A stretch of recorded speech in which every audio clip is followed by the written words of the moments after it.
Need financing for a vehicle or financial assistance with late auto payments? Don't have the money to your rent or mortgage? Need financial help with utilities? And also, would you want to receive cash back rewards for paying bills? Visit our friends at financialservicessolutions.com, where you can get an array of packages that will fit your needs, from monthly investments to virtual wallet accounts. You get debit cards, you get an array of services, and you can pick between 4 different packages. Visit our friends at financialservicessolutions.com today. Well, ladies and gentlemen, a lot of black people are still looking into what happened in Buffalo. We have seen the great incompetence with all the political leaders, no matter what side they're on. Black people are finding out the hard way that the Democrat Party can care less about them. You already know the Republicans don't care about black folks. So that's why I think it's like very silly to even bring them up when we already know they're get down. You voted 80, almost 90% Democrat in the last election, and look at what's happening now when you need the Democrats the most. But when it was the Asian community, they, took care of them. Recently, they had just put in a resolution against anti-Semitism, and all the people in the House voted for it minus 1. But they're not even mentioning these 10 black people that were murdered by a white supremacist. Even the charges these white supremacists have, 10 black people was killed. He only got 1 first-degree murder charge. He should be having 10 first-degree murder charges and 10 hate crime charges. But on CNN International, I found something, and I want to take my time to go through this. There are black people called in, and they're sharing how they feel. So I'm going to play this and stop it just to give my commentary on these callers. So let's go ahead and get with it. There are definite feelings about this craziness that's going on in America for the last 400 years. This is just what's current. This is what's in the current news cycle. We've been targeted since we've been here. 400 years of being terrorized by a white supremacist. I am a sick. All right. So you heard the first brother just basically told, a truth, that we have been here for hundreds of years. Nothing has changed whatsoever. I told you many, many times before that these people will never change because it's in the culture. Anti-black racism is in the culture. They have a hatred for us that comes from the pit of hell. And when we covered the podcast yesterday, that you still got black people having hope in this place, I tell you that hope is misplaced. You need to put your hope in other things, not this place. And I know that's a hard thing for a lot of black folks, to really think about. But this is the harsh reality of what I've been trying to tell black folk, for a while. But let's get to the second caller. 62-year-old African-American woman, wife, mother, grandmother. I lived through the 60s and the 70s being called a I thought by the time my grandkids were born, this would be over. They wouldn't have to be afraid. Now I'm afraid again, and I'm mad. I'm angry.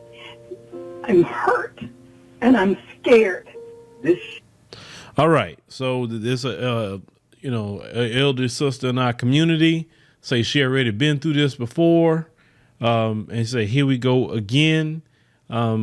But, you have to think about it. Since their time period, we have to understand when the brothers and sisters are really turning up, the FBI systemically destroyed every black movement there was out there. That's one thing we don't really talk about, how J. Edgar Hoover made sure to destroy every black movement out there. The greatest threat with the Black Panther Party was not even them carrying guns. It was that free lunch program that they had.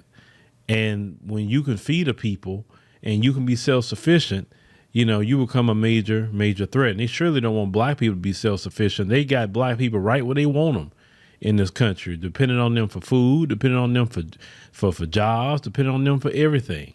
When you have people depending on you, you hold power over them, right? So you fast forward today, we're not focused on entrepreneurship. We focus on jobs. We still trying to ask these people to treat us right when we know that's just not going to happen. So think about it. See, when I tell y'all, I don't want to end up like this sister right here.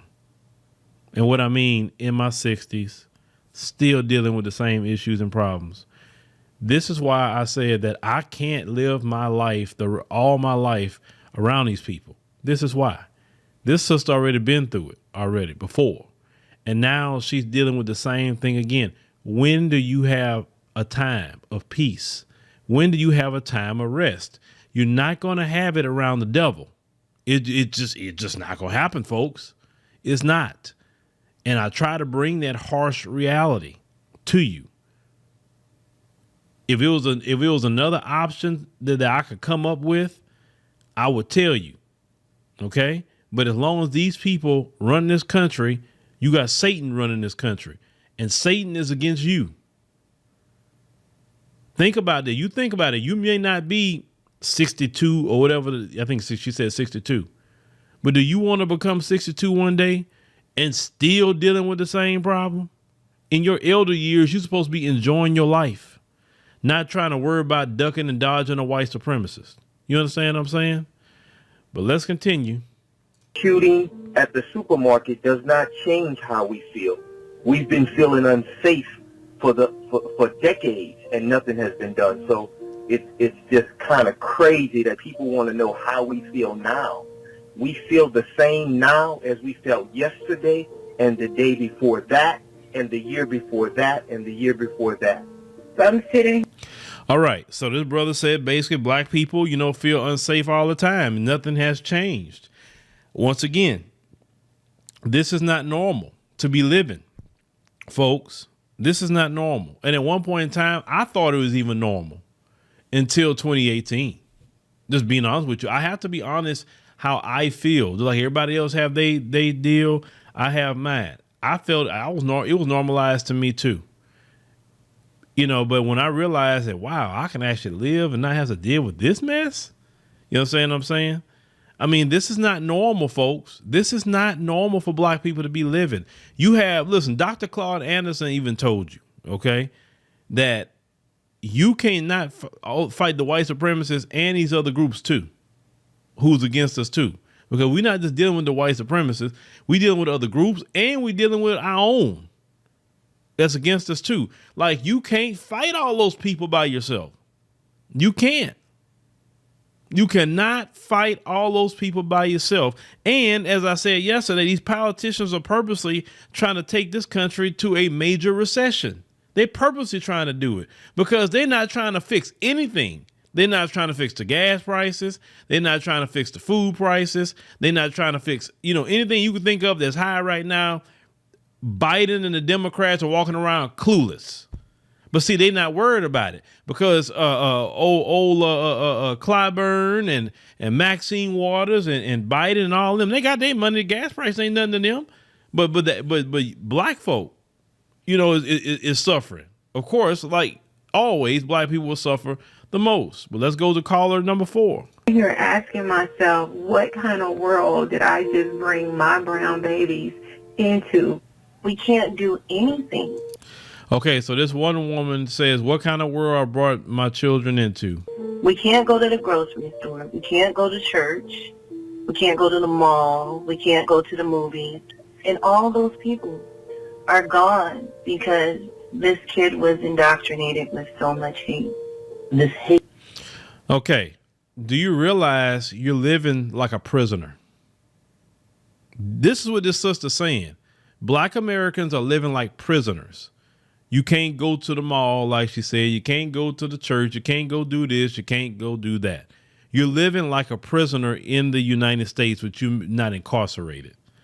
This society creates so many barriers like you're incarcerated. Now, of course, you're going to have the people that want to come by that probably listen to Boulay Martin, or whatever. I go to the mall all the time. Nothing happens to me. I go to church. Nothing happens to me. I don't know what she's talking about. She's exaggerating. You ignorant fool. You ignorant fool. And I have to say that because these people like to come over here and we having conversations. I don't know why. Go over there with Boulay Martin and stay over there. Go to Joyless Reed. Stay over there.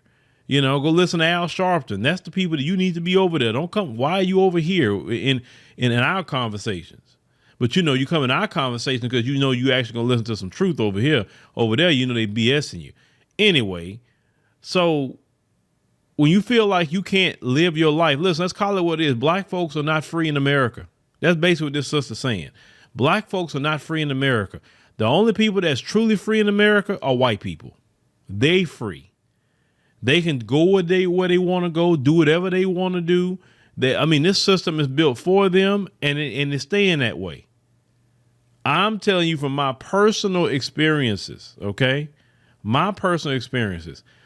I am the most free and the most happy when I'm on the African continent. Now, I got a comment, I think, yesterday asking me, if I'm happy and I feel, everything about the African continent, why I'm not there today.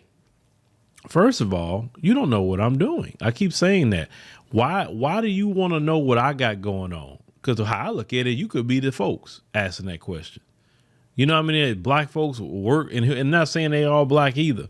But the fact is, I'm not going to do like some people done on YouTube, where they just do things in emotion, not set things right, and then they go over there to the African continent, don't know what the hell they doing, and they back in America in 3 months because they didn't do right, they didn't plan right. You know what I'm saying? I'm a firm believer of telling people to prepare thyself. That's all I'm trying to tell you to do. I'm not telling you what to do, but I'm saying is, what kind of life is that where you feel like you're a freaking prisoner in a country that you built? And listen, folks, this country is descending. This country is not for you to take over and rule. That's not about to happen. This country is going to have some dark days ahead, and you better be prepared in every step of the way. I'm the guy that just telling you the time going to come where I'm not going to say a word to anybody no more, because it's not going to be my concern anymore. I'm not going to say nothing. My next message after that is, I don't know why y'all still over there for. You need to come over here. Why you still putting up with that? That's going to be my message then. But as of now, because I'm here with you, my message is prepare yourself. Let's continue. And this white supremacy makes me feel unwanted in my own country and unsafe in my own country. I know that racism is everywhere, but I don't feel like racism should cost me my life. She says that she feels unwanted in her own country. We have been unwanted in this country forever. Only time they want us around unless they can make money off of us. You understand what I'm saying? And there's a story going on right now, and I got to write it down to cover that story, where Deion Sanders, he's the coach at Jackson State University. These white supremacists, because that's what they are, they feel they have ownership to the talent of black men. And because Deion Sanders is recruiting all these top-rated football players, the coach of Alabama, Nick Saban, came out and said, yeah, he paying all these kids to go over there to Jackson State. He paid a kid $1 million. No proof of anything. It was just, I'm a white supremacist, and I'm a lie like I normally do, and that's just what it is, right? And Deion Sanders was pissed because Deion Sanders been upstaging them on recruiting, black children to go to an HBCU. You understand? They feel like they have ownership to our talent, no matter what that is, whether we singing, whether we playing sports, whether whatever. One part in Django Unchained, when Calvin said, these are my N-words and I do whatever the hell I want to do with them. That's how this society has always felt about black people. They are my N-words and I do whatever the hell I want to do with them. That's their policy, and that's how they've been acting. But the whole time, yes, we are unwanted.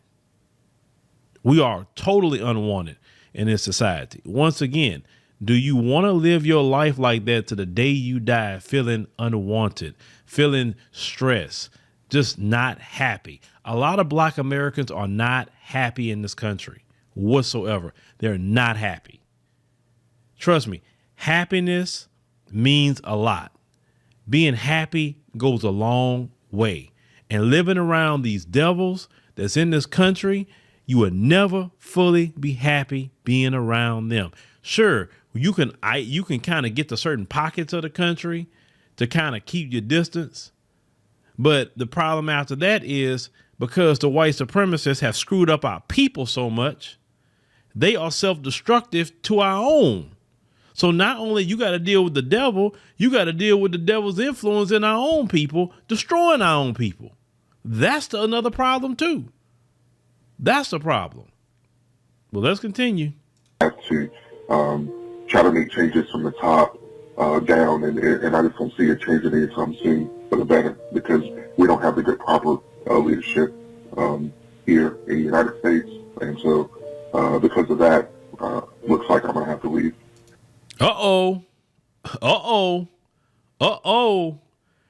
You heard that? He said we don't have the proper leadership. Nothing is going to change no time soon. And said, look like I got to leave. Well, trust me, just do the research. Just don't believe what I'm telling you. There's a lot of black Americans that says, man, the hell with this place. I ain't dealing with this. I don't have to live this way no more. I don't. I refuse to have my children. Listen, I told y'all, I'm a father. Okay. If you want to do certain things with your life, go ahead. But I'm not going to sacrifice my 8-year-old child to this system for all her life. Sure, I have insulated her from a lot of things, but I don't want her insulated. I don't want her in this system all her life. It's not good. It's not right. Like that cartoon Red that's on freaking Disney, that they put a freaking pedo symbol on that freaking bear. I won't let them watch that in this house. They're saying, why can't we watch it again? And I told them, explaining why. I said, I don't want that in this house. I saying, if I catch that in this house, I'm deleting that app off that TV downstairs. I mean that. I don't want that. Listen, why in the hell our children are being targeted with that mess? I mean, it's wickedness. It's wicked. And God got to judge America, because if he don't judge America, then he will have to apologize to Sodom and Gomorrah for the wickedness. It's more wickedness going on in America than even whatever was going on in Sodom and Gomorrah. Targeting little children, definitely targeting our children with wickedness. So this brother say, nothing's going to change. I got to go. And then some of you want to come over here talking about the term fleeing. Let's talk about that. I, as a parent, I have children, but definitely my youngest child is 8 years old. Some of you have more than one child. You may have smaller children. And if something is really bad and your children is going to suffer, and you possibly can go somewhere, wherever that may be, and your children can live a better life, as a parent, it's your job to protect your children. It's not about you. Now, if you by yourself and you want to sacrifice yourself for something or become a martyr for something, I mean, I guess that's you. But people that with families, they have to think a little different about their children. And even people that's telling you certain things, if it get bad, they'll be leaving too. They'll say, man, I had to get out of there. Be careful what you listening to, because when I'm talking to you, I'm talking about reality. We have no protection in the United States at all. None. The police sure ain't gonna protect us, because that's the foot soldiers of white supremacy. You got politicians you vote for, especially in the Democrat Party. What do they do for you? Hell no, nothing. Right now, the Democrats could be doing something for you. They not done a thing. Biden got in office in the month of January, and they hurry up and got that hate crime bill for them. And then now you got, like I say, once again, these like they say, white people's black people, like Boule Martin and the rest of them, trying to lie to you and say that bill was not for Asians. Or why in the hell the agents presented the bill? Why would agents be around Biden when the bill was being signed? Why would the headline say it's an anti-Asian hate crime bill? If it was for everybody, where was everybody? Right? And after that bill was signed, any little thing a person say to an Asian, they were saying that if a person don't even shop with Asians, that's how serious they was going. They were saying that was a form of discrimination and Asian hate. Not shopping with them. Not saying names, not putting a hand on nobody, just not shopping with them. You know what I'm saying? I mean, that's our problem in the United States. You can get away from the white supremacists maybe a little bit, but what you gonna do with these black folk who are just as satanic and an evil devil themselves to our own community?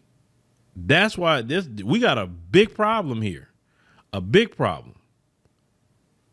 When you have 2/3 still thinking this place gonna change, the third of you who know better, get your house in order. Now let's continue. I'm exhausted. It's suffocating. And I'm completely fed up. There has to be change, and we need it soon. It's a pretty terrifying view. Now, those feelings that she has right there, those feelings brings a lot of stress. Stress affects the health of Black Americans. You can get heart attacks because of stress. You can get into addictions to try to, alleviate stress. The sister says she was exhausted. She's tired. Okay. That's not good to be living like that constantly, folks. We can't normalize trauma. We can't normalize living like a freaking prisoner in our own country. We can't do that. Enough is enough. Let's continue. Feeling to know that the people that are smiling at you, walking past you in the park one day, could be the very ones that walk into the store and kill you or your loved ones that very evening. It's a very frightening place to be, America, for African Americans. Okay, so the realization this caller is having is any one of them could do you something, right? This is why I have a policy that I have no trust. I have no trust. They got to earn my trust, and it takes a lot for them to do that. I just don't have no trust because what they have shown me, and I'm always watching them, keeping my head on the swivel and not letting my guard down if you're going to be in Babylon. I'm not saying walk around here being scared all the time because I ain't afraid of you. You know what I'm saying? I'm a doggone man. And we got women that's not afraid either. They about the business too. So we shouldn't walk around afraid. But if you feeling this way, then what are we going to do about it? I mean, we need to, protect each other, make sure everybody is good. We need to support Black businesses. We need to build schools. We need to, buy land and build, communities. It's things that you can do while you're here. I mean, but unfortunately, the majority still want to be integrated into their system. The majority still want to send out Black children to be to the public schools that treat them so horribly. Black people still looking at them for a job instead of looking at our own people or try to create businesses so our people can create jobs for our community like the Asians are doing and like other groups are doing. You understand what I'm saying? I mean, when these things happen, nothing is never going to be done about it. And that's what y'all have to understand. Decides to drive 2.5 hours to go and take out their anger and their upset on people simply because they're brown. Like, let that sink in. Let that sink in. I noticed. Well, yes, he's going to drive that far to do what he felt he needed to do for his, devil, mission, of course. I mean, why are y'all so shocked about that? See, I understand who the white supremacist is. I understand. I get it. See, a lot of you just can't just fathom the level of evil of the white supremacists. Listen, when the Honorable Elijah Muhammad said that the white supremacist is the devil, that was the best characterization. And some of y'all gotta realize that. Not a hair shuffled, not a shirt ruffled, no problem when they put the handcuffs on him. He wasn't even put to the ground. He just killed 10 people. There is a war on black people in this country, and it's been going on for 400 years. And I just don't know how long that black people are going to keep on taking this shit. All right. So, the brother saying how long they're going to take it. Well, unfortunately, we've been still taking it too long, brother. Of course, they're not going to do him anything. They're not going to slam him to the ground. In the system of racism, white supremacy, killing black people, he didn't do nothing wrong. He's actually a hero for the cause. But, in 2020, black people was pissed off. Okay. Black people took to the streets. Black people, was turned the country upside down. Okay. And what happened afterwards? Nothing. White corporations were virtue signaling. The Democrats finessed black people that time period. Well, if you just get us in office, we'll get you that hate crime. That George Floyd bill, and get that racist Trump out, and all the different things like that. And what happened? Nothing happened. Actually, we in a worse position than we were in 2020. A worse position, and most of you would agree with that. These politicians don't even want to say the word black. They don't even want to give black people a hate crime bill. Even after black people were murdered in cold blood.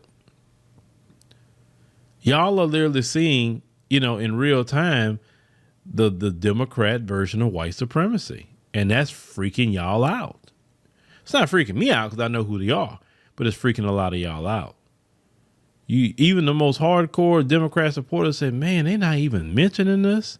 They doing this for this group and that group. They don't want to present an anti-black hate crime bill. They don't want to do. No.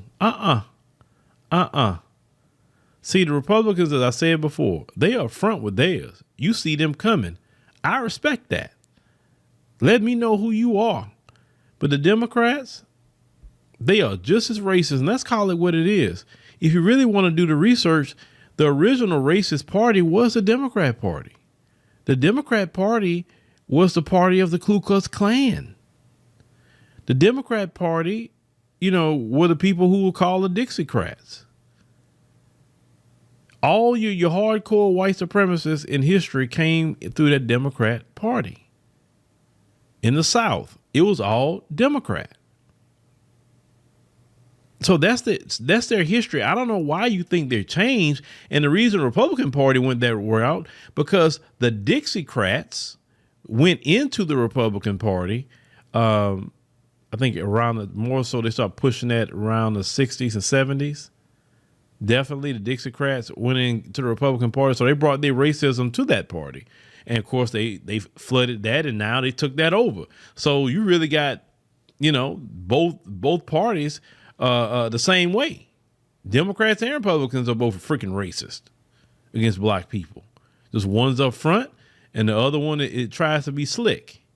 They the devil that's wearing the sheep's clothing. You understand? But this is not a way for black people to be living.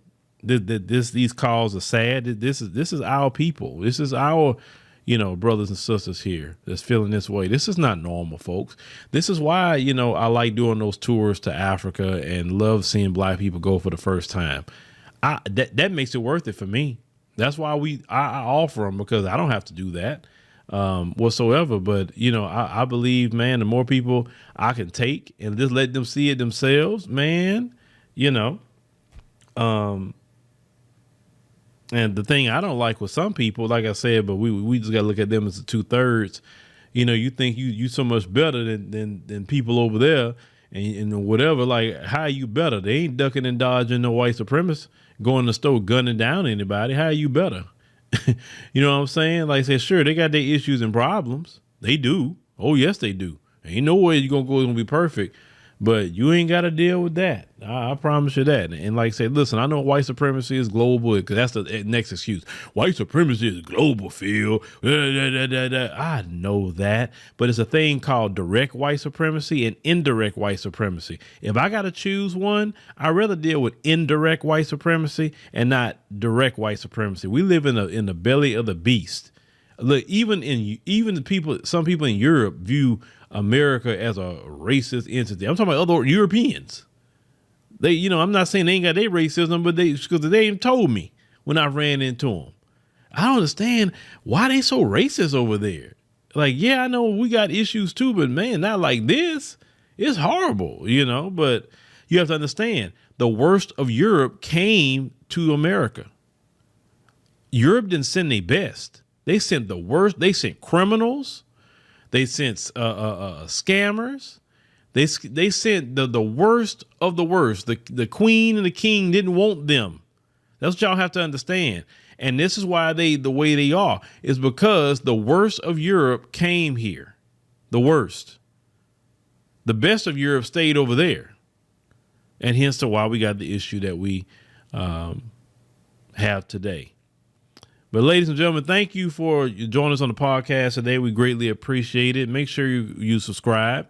That way you'll know exactly when we post another podcast. Click the like button. That's definitely very, very important. Make sure to leave us a Cash App. I mean, we'll put the Cash App link up there. We greatly appreciate it. And join our memberships as well. Our memberships, definitely helps, with monthly support. Anything that we do across the board on all our channels, so it's going to be members only chat during premieres. That's just as a perk for our members. We want to make sure that we do that. And, people supporting the show is always, awesome and greatly appreciated. Of course, you can always leave a comment after the premiere or any kind of live stream. So thank you for listening and see you next time.